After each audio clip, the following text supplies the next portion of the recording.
also cause cough. Asthma. You might have seen that your doctor prescribes nebulization. Let me tell you, nebulization is the most safe thing to do, especially if your child has cough because of reactive airway disease or asthma. You can see that they are having breathing difficulty. You can hear a kind of wheezing sound when they are breathing heavily. Nebulization will open up their airways, will help them breathe better, and the cough will resolve. So treating the cause of cough is important.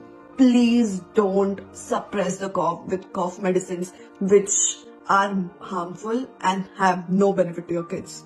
Just because cough syrup helps adults, it doesn't mean that cough syrup is going to help kids.